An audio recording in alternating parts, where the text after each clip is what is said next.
Happy Monday, everyone. Welcome to LinkedIn Life Live, the third Monday of May. Isn't that wild? And today we're going to kick it off. We're going to actually do a two-parter. So this is part one on social listening. So Bryn, tell everyone a little bit about what social listening is.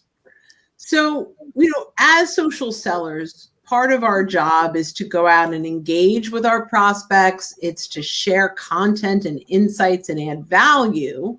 But one of the mistakes we make is we tell them what we want to tell them instead of really identify what is it that they want to consume.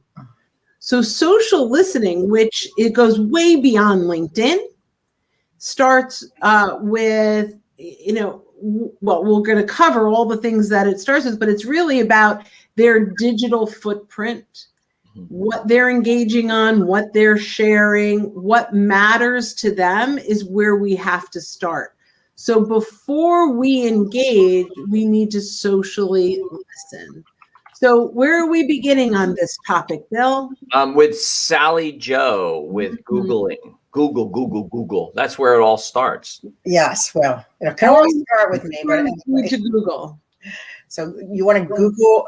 So if you're researching your specific companies, right? You have your list of 20 companies. Rather than call them, I hate this question. Rather than call them and say what keeps you up at night, you should know that ahead of time. You should know what their challenges are and what's keeping them up. That's not a question you want to ask. So consequently, when you go and Google the company, or I'm sorry, you go to their website, and there's a usually typically you're Google. You Google the company, go to their website, and usually not their website. Google their company and click on the news feed. That's okay. Who has websites? Somebody. That's next week. Oh, that's this week. I have it this week. Love this. All I was going to say is there's usually a drop down, which is news and events. No, I know, but we're going to talk about. That's true. That's very true. They do have that. So, Sally Joe, talk about when Google News. And you click on the news tab. You click on the news tab. Let's start over so we can get a really good clean slate. Sally Joe, tell us about Googling a company. Take two. Love it. This is what live does to you. Yeah, it's great.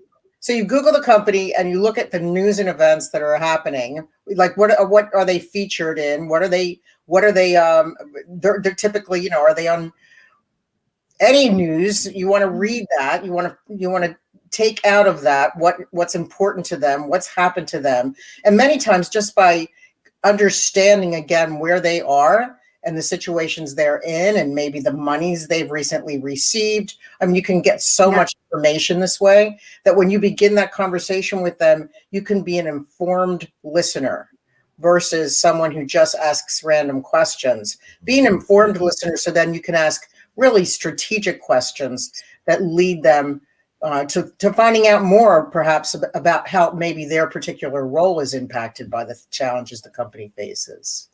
I love that. And you can see events they're attending often, or if they're sponsoring, you can see press releases. One of the things you mentioned that I love is funding opportunities or mergers and acquisitions, right?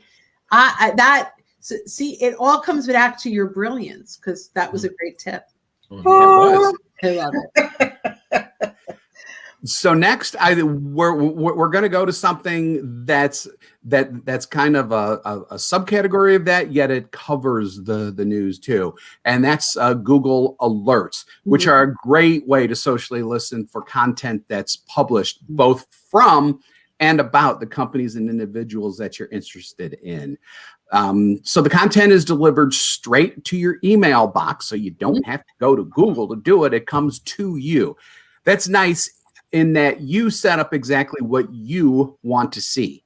So, for example, you want to see alerts about Amazon, but only about their web services. You could set up an alert specifically for Amazon and web services or AWS. And if you're in that field, you know exactly what that is. You'll start making up a Google alert by determining the keywords and key phrases that you want to search for, like from the example that I just said. So besides keywords and key phrases, though, you can set things like how often you want the alert sent to you, what region of the world you want to search if you don't care about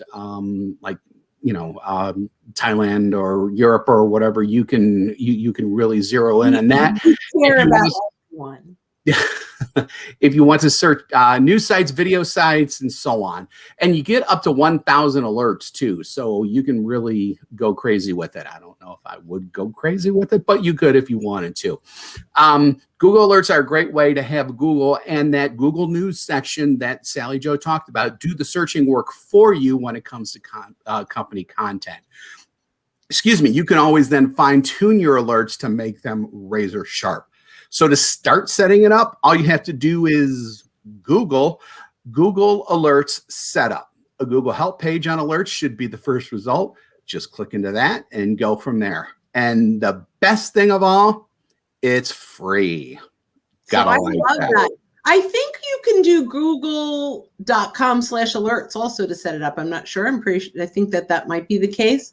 And the other thing that I love what you said. I think that's awesome. One of the things that I started doing, so we're listening to industry, as you mentioned, of our clients. Mm-hmm. Consider listening to the industry of their clients.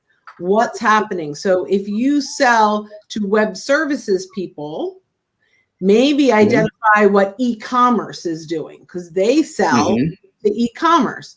So a great way to start conversations to social listen about what they care about. They certainly care about their industry, but they also care about the client's industry. So if we can create information or identify information that can start conversations around whom they sell to, it's a game changer. So that's why it's a good thing. There's up to 1,000 searches there too. Yeah, that's amazing. Thanks so much. Yep. And then so now we've talked about Googling the company in the news and Google Alerts to find information about the company. Another great place to socially listen is their website.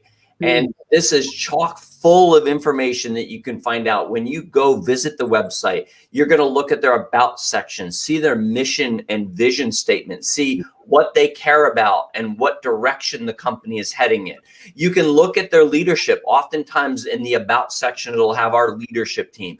You can see, depending on what function you sell into. For example, if you sell into marketing, look and see who is their CMO, who is their vice president of marketing. And of course, you're going to want to go follow them on LinkedIn, but more about that later. But so their leadership, you can look at their blogs and see what is it that they're writing to their clients about, just as Bryn was just saying. So what do they care about information that they share to their ideal clients and their ideal prospects? Because if you're downrange that much and you know what they care about for their clients, it makes it easier for you to speak about what they're going to care about. You can look, of course, as Sally Jo said before, their press releases, what is it that they're being written about? Here's the difference though, about what you're going to find on their website and what you're going to find in Google, in the Google News part, is they probably won't have any negative stuff about their company on their website. So that's why it's important to look in all places, because you want a 360-degree view of the company when you're listening. You want to hear all sides of the story, not just their side of the story. You can see the awards that they've been given recently. You can see the social responsibility initiatives they've taken. How active are they in the local community, in the global community, in the national community? You can also look at events that they're hosting or they're taking part in. And therein is kind of the thread you begin to follow, because then maybe you're going to find other companies in that same industry, maybe that you sell into, or that need the same products that you sell, so that you can find even more leads from that. So those are just a few things you can do in terms of social listening from their website. I'm leaving out a huge one because that's what she's going to talk about next. Go ahead, Bryn. That might be checking out all their other social platforms. Bingo! Yay! Oh, thank goodness. Okay. So they're out there sharing content that they want their buyers and their audience to know about. So social listening, we should listen to this. What matters to them? So we teach a lot about LinkedIn. So look at the activity in the individual's feed. What are your buyers sharing and what are company pages sharing? But also look at Twitter, right? The company has probably a big presence on Twitter if they're a bigger company. Pinterest, YouTube, what videos are out there. Some even have public Vimeo that we can check out and see what is the content that they're sharing. And there are lots of other platforms that maybe even industry related where they're showing up. So it's important to look at what are they putting out in the world? What is the face that they want everyone to see? So as Bill mentioned, it starts on their website, but their social media platforms, not only are they, there's probably a larger volume of information there than there would be on the website. It's usually even more up to date. So you get kind of almost real-time happenings. And sometimes it's even reactive to what's going on out there too. So some of the things, they may comment on a story or something like that. That type of thing is never going to show up on a website, but it will show up in their socials. So I love that you just said that, because I totally left that out, and it's vital. It's not just what they're sharing, but where they're engaging. What are they retweeting? What are they, on Instagram, what are they putting big hearts on, right? Like, what are they on LinkedIn? Right? What are they commenting on? It isn't just their own feed, it's their engagement. So thank you. That was awesome. So this was part one of the two-part series. Part one of the two-part series on social listening.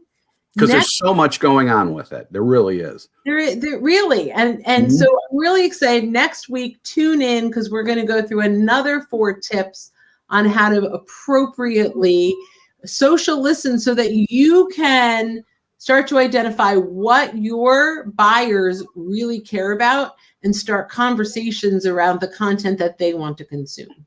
It'll be a good one. Yep. So tune in next week. We're going to be more LinkedIn focused next week. So make sure you're here. So 12:30 p.m. Eastern time, we'll be here at LinkedIn Life Live. And we look forward to seeing you next week. Bye, everyone. Bye.